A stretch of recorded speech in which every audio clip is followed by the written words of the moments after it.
Bonjour, je voulais faire une petite vidéo pour vous parler des a priori que j'ai vis-à-vis de Fantastic Four de Josh Trank. Parce que je pense que ce sera amusant de re-regarder cette vidéo une fois que le film sera sorti, de voir si je me suis complètement planté ou pas, voir si mes a priori, c'est pas bien les a priori, sont justifiés ou non. Jusqu'ici, on n'a vu aucune bande-annonce, aucune photo officielle, on a à peine quelques petits Instagram ici ou là pris sur le plateau, et même extrêmement peu. On sait très peu de choses, on a des rumeurs, mais on ne sait pas grand-chose. Alors, à quoi on s'attend? Personnellement, j'attends un bon film. Hein. J'espère un bon film. J'aime beaucoup le Chronicle de Josh Trank, et je trouve qu'il a parfaitement réussi les personnages, l'intrigue, la narration, donc je veux être optimiste et croire que c'est un bon film. À présent, est-ce que ce sera une bonne adaptation? Il y a toujours le jeu qu'une mauvaise adaptation, une trahison d'un bouquin, d'une bande dessinée, peut donner un bon film. Tout comme une grande fidélité peut donner un mauvais film. Et bien sûr, l'idéal, c'est de faire une adaptation fidèle, qui est aussi un très bon film. Mais, a priori, ce n'est pas antinomique de faire une trahison qui soit un bon film. Maintenant, est-ce que Fantastic Four de Josh Trank, a priori, puisque cette vidéo est sur les a priori, sera ou pas une trahison? Oui et non. Alors là, le piège, c'est qu'a priori, selon moi, le film de Josh Trank ne sera pas une adaptation de Fantastic Four classique, mais une adaptation d'Ultimate Fantastic Four de Mark Millar. Ok? C'est pas la même chose. La version Ultimate, c'est Marvel qui avait envie de donner un coup de jeune à ses personnages et qui a créé un autre univers. On prenait les personnages à partir de zéro, parfois en les faisant extrêmement similaires à la version classique, d'autres fois en les changeant radicalement. Il y a eu des succès vraiment à tous les points de vue, artistiques, magnifiques. Ultimate Spider-Man de Brian Michael Bendis et Mark Bagley, je vous le conseille à mort, mais c'est fabuleux, en plus c'est une continuité, ça a même une fin, je vous foncez, c'est magnifique. The Ultimates, qui est la version de l'Ultimate Universe par Mark Millar et Brian Hitch, c'est le blockbuster des comics, c'est extraordinaire, ça déchire tout, les films ont énormément pompé là-dessus, les Avengers et compagnie ont énormément pompé sur The Ultimate, parce que ça déchire tout, parce que c'est génial, et il y a Fantastic Four. Et j'avoue que Fantastic Four, Ultimate Fantastic Four, pardon, parce que justement la nuance est là, c'est Ultimate Fantastic Four, pour moi c'était vraiment pas une des grandes réussites de l'univers, malheureusement. En fait, les meilleurs comics, à mon goût, parce que c'est mon goût quand même, d'abord, c'était ceux qui finalement auraient pu être des épisodes de Fantastic Four classique et qui ignoraient le background de Ultimate Fantastic Four. Les grosses différences sont, et je pense, je peux me tromper, mais je pense a priori qu'on va les retrouver dans le film, dans l'univers de Fantastic Four classique, les 4 Fantastiques sont une famille. C'est une famille dysfonctionnelle. C'est le papa, la maman et les 2 tontons, et il y a même des enfants qui viennent se joindre au groupe après. Mais c'est vraiment une famille. C'est Johnny Storm, la Torche Humaine, c'est l'ado, Red Richard, c'est le prof, c'est la figure paternelle. Sa femme, elle est toujours sexy, mais elle a 10 ans, 20 ans de moins que lui. C'est une famille. Et ça fonctionne en dynamique de famille, ça a fonctionné pendant des décennies. Et c'est une sublime dynamique, c'est une réussite extraordinaire, et on lui en veut. C'est important de souligner que Les 4 Fantastiques est une bande dessinée tout public. Ce qui est important de dire quand on parle de tout public, c'est qu'on ne veut pas dire pour les enfants et uniquement pour les enfants. On veut dire pour tous les publics. Qu'on peut le lire à n'importe quel âge et l'apprécier et l'aimer à n'importe quel âge. C'est pour ça que j'ai un attachement certain à cette bande dessinée. C'est parce qu'on peut l'apprécier à tous les âges. Ça ne cherche pas à être vulgaire, ça ne cherche pas à être provocateur, ça ne cherche pas à être dark, ça ne cherche pas à être ceci ou cela. C'est de l'aventure, c'est du fantastique qui fait rêver. C'est des voyages, c'est une famille, ils se réconcilient, ils se disputent, mais ils se réconcilient toujours à la fin. C'est une famille, c'est ce qui fait que ça fonctionne et que c'est intemporel et que ça fonctionnera toujours. les aspects scientifiques, par exemple, ne cherchent jamais à être crédibles dans la bande dessinée des 4 Fantastiques classiques. C'est du n'importe quoi, c'est du fantastique. On ne cherche pas à être réaliste. On voyage dans l'espace, dans les autres dimensions, on rencontre des extraterrestres, mais on ne cherche pas le réalisme, on cherche l'aventure, le rêve, le fantastique. Et le fantastique, c'est écrit dans le titre. Voilà. Ultimate Fantastic Four a foutu à la poubelle la dynamique de la famille, qui est l'essence des 4 Fantastiques. D'ailleurs, petit aparté, la meilleure adaptation des 4 Fantastiques qui existent, tout le monde vous le dira, c'est Les Indestructibles de Brad Bird, le dessin animé produit par Pixar. Parce que même si c'est pas les personnages, même si c'est exactement le ton. C'est juste au niveau du ton, c'est exactement ça, c'est la dynamique, c'est en plein dans le mille. Ça y fait référence d'ailleurs plusieurs fois à la bande dessinée, parce que c'est au niveau du ton, au niveau de l'esprit, c'est exactement ça. Donc bien sûr, vous allez me dire, ah mais non, mais les personnages ne s'appellent pas les 4 Fantastiques, et ils portent pas les mêmes costumes, et ils n'ont pas les mêmes pouvoirs. Oui, mais l'idée, le concept, c'est ça. C'est ça, et ça fonctionne superbement. Pour les 4 Fantastiques classiques. Donc c'est faisable. Après, on peut parler des 2 adaptations de Team Story ou de la version produite par Roger Corman. J'avoue que j'ai oublié le nom du réalisateur du film produit par Roger Corman, j'ai honte.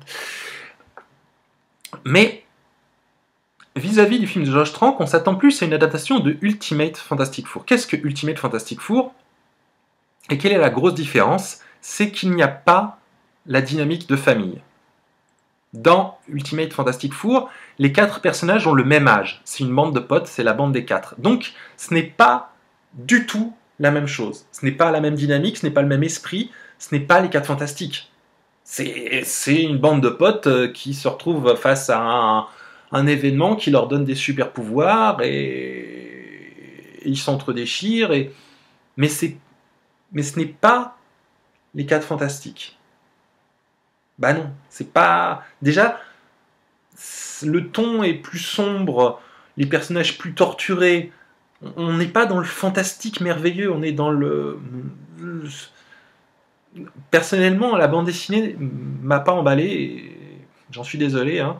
Mais au moins, on peut pas leur reconnaître, on peut pas leur enlever que dans la bande dessinée, ils ont eu une idée et ils sont allés au bout, ils en ont pas démordu, puisque ils ont tellement noirci les personnages que le supposé être le héros, Red Richard, a fini par devenir le grand super méchant de l'univers Ultimate. Oui, désolé, je vous ai spoilé, mais c'est parce qu'au début, je disais, mais vous faites n'importe quoi, vous êtes en train de traiter le personnage de Red Richard comme on devrait traiter le personnage du Dr Fatalis, le personnage aigri, le personnage qu'on veut au monde entier, le personnage qui a une enfance brimée. Wow, vous nous faites quoi là? C'est pas les 4 Fantastiques, ça. Non, c'est Ultimate Fantastic Four. Ah, pardon. Donc, je pense que le film de Josh Trank va aller dans cette tonalité-là. Et d'ailleurs, le casting nous a dit qu'on verrait des enfants, les versions enfants de Red Richards et Ben Grimm.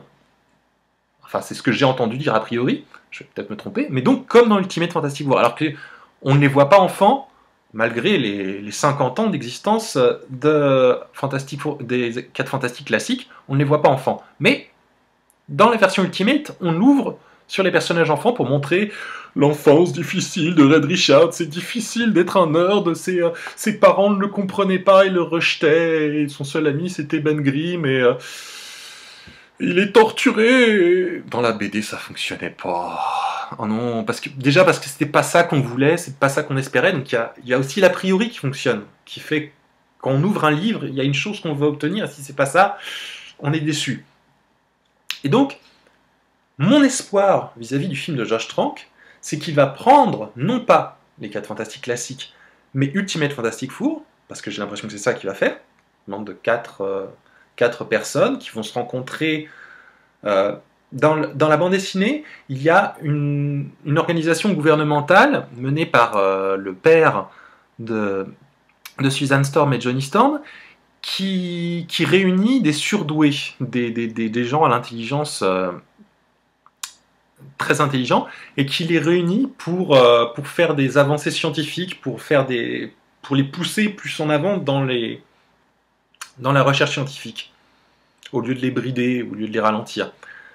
Dans le Baxter Building. C'est ça qui se passe au début de Ultimate Fantastic Four, et c'est comme ça que les héros vont inventer enfin certains des personnages vont inventer une expérience qui va mal tourner et qui va finir par accidentellement leur donner des super pouvoirs. Alors que dans les 4 Fantastiques classiques, ils partent dans l'espace et dans un vaisseau et ils sont touchés par les rayons cosmiques, donc c'est totalement différent. Mais c'est le ton qui me pose problème, la dynamique des personnages. C'est dans Ultimate, donc qui sont le même âge. Et je pense que ça sera la même chose dans le film de Josh Trank. Ce que j'espère, donc, c'est que le film de Josh Trank sera une version réussie du comics que je n'aime pas trop. Ultimate, j'aime pas trop. Et j'espère que Ultimate Fantastic Four va être transcendé à l'écran et va donner un film qui, lui, va être excitant. J'ai fait mon deuil de retrouver les 4 Fantastiques, la famille des 4 Fantastiques, la famille dysfonctionnelle, à l'écran, dans la version de Josh Trank, mais j'espère avoir la bonne surprise de découvrir une version réussie de Ultimate Fantastic Four, de ces 4 amis qui vont se déchirer, qui vont être confrontés à ces problèmes. J'avoue que j'ai très peur, je peux pas m'empêcher d'avoir très peur vis-à-vis du Dr Fatalis, Dr Doom, qui est un de mes personnages préférés des comics books et qui était totalement raté dans la version Ultimate. Et d'ailleurs, dans les films de Team Story, il s'était inspiré de la version Ultimate de Dr Fatalis, et non pas de la version classique, avec le personnage qui se transformait en armure, plutôt que de mettre une armure pour cacher une cicatrice. Ils avaient viré tout le côté mystique, tout le côté intelligent. C'était pas glop. J'ai l'impression qu'ils vont malgré tout aller dans cette direction, dans la direction Ultimate, encore une fois, pour encore le Dr Fatalis qui sera présent dans le film de Josh Trank, mais je peux espérer qu'ils vont avoir d'autres idées, transcender la bande dessinée Ultimate et faire un personnage qui sera intéressant, qui sera réussi, même si celui de la bande dessinée ne l'était pas, mais ça ne sera pas non plus... Ce qui est important, c'est que je pense que le personnage de Dr Fatalis du film de Josh Trank ne sera pas non plus celui de la bande dessinée des 4 Fantastiques classiques. Je ne pense pas, j'en ai fait mon deuil, enfin a priori. Donc voilà, c'est les a priori que j'ai contre le film de Josh Trank. J'espère que ce sera un bon film, parce que j'aime bien ce qu'a fait Josh Trank et que j'espère toujours qu'un film sera bon. A priori, je pense que ce ne sera absolument pas une adaptation des 4 Fantastiques classiques. Je pense que ce sera a priori une adaptation de Ultimate Fantastic Four. Et j'espère une bonne adaptation, un bon film. Et j'espère qu'il trahira pas mal la bande dessinée des Ultimate Fantastic Four pour corriger certains défauts et faire que ça fonctionne mieux que la bande dessinée. Parce que, voilà, ça sera les versions Ultimate à l'écran, plus réussies, en réinventant les personnages des 4 Fantastiques, en réinventant leur origine, en faisant autre chose, quelque chose de totalement différent,